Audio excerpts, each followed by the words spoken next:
Dans les abysses secrets d'un bunker enfoui sous les Cheyenne Mountains, l'opération Q avait pris racine le jour même où les coups de feu retentirent à Dallas, le 22 novembre 1963. L'assassinat de JFK marqua le point de non-retour, un catalyseur qui transforma une idée naissante en un plan implacable. Ce qui avait commencé comme l'opération Quantum, un projet discret de réflexion psychologique, évolua en opération Q, un drame mondial orchestré pour réveiller les consciences.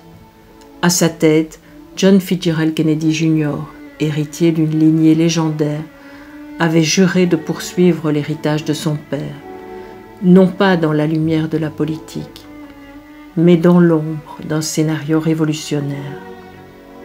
Mais en 1999, pour protéger le plan, JFK Jr. simula sa propre mort dans un accident d'avion orchestré avec une précision chirurgicale, un crash fictif au large de Martha's Vineyard où des illusions optiques trompèrent le monde entier. Depuis lors, il opérait dans l'ombre absolue, un fantôme guidant les fils invisibles du film. Le monde pleurait JFK, mais dans une safe house discrète à la périphérie de la ville, son fils JFK Jr., alors adolescent, reçut un dossier secret de la part d'un allié fidèle de son père. « Ton héritage n'est pas fini, et voici ta mission », murmura l'homme avant de disparaître dans la nuit. Ce dossier esquissait les contours de l'opération Q, un film vivant écrit par les plus grands esprits pour défier les esprits engourdis. Des années plus tard, JFK Jr., transformé en un leader charismatique, prit les rênes. Il approcha les acteurs principaux des décennies à l'avance, les formant dans l'ombre avant qu'ils ne deviennent opérationnels. Donald Trump, l'homme d'affaires audacieux, qui deviendrait l'acteur principal menant la danse du scénario, fut recruté lors d'une négociation immobilière secrète. Le général Flynn, stratège militaire implacable, via un briefing codé. Marilyn Monroe, qui avait simulé sa mort en 1962 pour entrer dans un programme de protection des témoins et opérer sous couverture, fut aussi intégrée. Michael Jackson, ayant feint son décès en 2009 pour la même raison, rejoignit le quartier général. La princesse Diana, rescapée d'un accident simulé en 1997 grâce à un programme similaire, fut approchée en 1990. Et Melania, fausse épouse de Trump, mais en réalité héritière des Romanov, petite fille d'Anastasia, sauvée et exfiltrée par des patriotes lors de l'exécution de la famille par les bolcheviks contrôlés par une cabale obscure. Elle a rallié le groupe en 1995. Chacun fut choisi pour son potentiel, attiré par la vision du JFK Jr. qui, même après sa mort simulée, continuait d'orchestrer dans l'ombre sur une île protégée au large des côtes grecques. Sous la direction invisible de notre John, le film fut scénarisé avec la précision militaire d'une Ghost Army.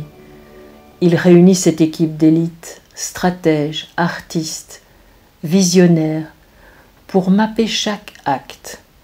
L'opération Q n'était plus une simple réflexion, c'était une cascade d'opérations psychologiques. Les événements étaient des scènes calculées pour attirer l'attention des gens ordinaires, ces normies qui vivaient dans l'illusion quotidienne. Un incident médiatique orchestré ici, une révélation virale là, tout pour les tirer de leur torpeur, avec Trump en première ligne, menant les charges publiques de cette symphonie comme un maestro. Au cœur de l'opération Q, trônaient les Q-Drops, ces énigmes postées sur un forum obscur. Pour les Anons, ces traqueurs anonymes de vérités cachées, c'était la pierre angulaire, un guide à travers le labyrinthe. Ils formaient une communauté souterraine, décryptant ensemble, reliant les points aux événements mondiaux. La confusion était l'arme maîtresse. Chaque événement semait un chaos maîtrisé, provoquant une dissonance cognitive qui ébranlait les certitudes. Grâce à une équipe de jeunes militaires anonymes ralliés discrètement à la cause et à leurs compétences informatiques sur les réseaux sociaux, des récits contradictoires étaient disséminés, incitant à questionner les idées préconçues, à briser le conditionnement psychologique qui enchaînait les esprits.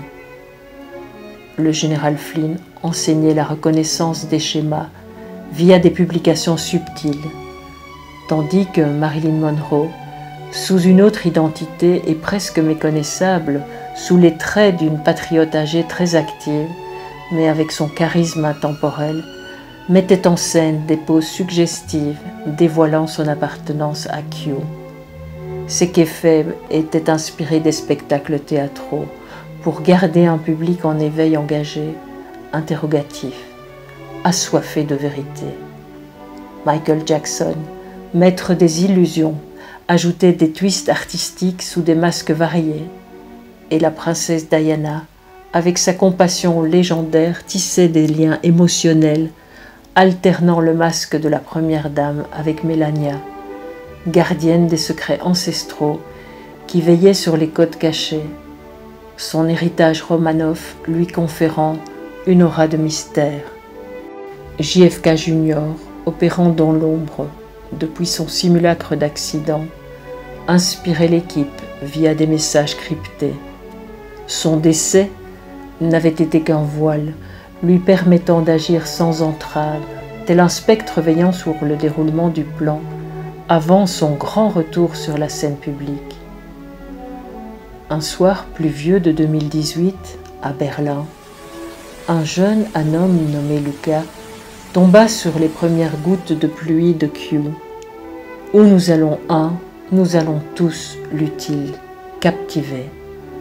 Plongeant dans les archives, il devint obsédé, contactant d'autres anones pour tisser pendant plusieurs années un réseau global qui permit aux éveillés de se reconnaître et de former une armée digitale.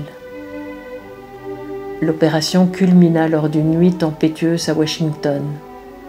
JFK Jr., toujours vigilant depuis son repère caché, coordonna une réunion via les canaux sécurisés. Trump, Flynn, Marilyn, Michael, Diana, Melania et bien d'autres étaient là, loyaux jusqu'au bout. Le film approche de son dénouement, transmit JFK Jr., sa voix déguisée résonnant d'une détermination héritée de 1963. Mais un rebondissement surgit. Luca força la porte numérique du live en ayant réussi à pirater leur serveur et à poster un message dans cette réunion vidéo privée sécurisée. « C'est vous les réalisateurs ?» demanda-t-il émerveillé. Trump, avec son sourire confiant, lui répondit par écrit. « Rejoins-nous, Luca. Nous t'attendions. La NSA et Palantir t'ont repéré depuis longtemps. Rien ne nous échappe sur le net et nous t'avons ouvert un canal à ton insu. » Le scénario anticipait les imprévus. Ensemble, ils lancèrent la phase finale, une cascade d'événements unissant normies et anones. Les querelles s'estompèrent, les schémas émergèrent et le monde s'éveilla. Dans ce théâtre immense, l'opération Q, née des cendres de Dallas et nourrie par les actions invisibles de JFK Jr., n'était pas une conclusion, mais un nouveau chapitre, celui d'une nouvelle humanité réunie sur la même ligne de temps. La fin de cet opus est volontairement romancée. Je vous laisse deviner la suite, ou plutôt la construire ensemble. Where we go one, we go all. Tous pour un et un pour tous. Marc Fajal, 19 septembre 2025. Révélation et métamorphose.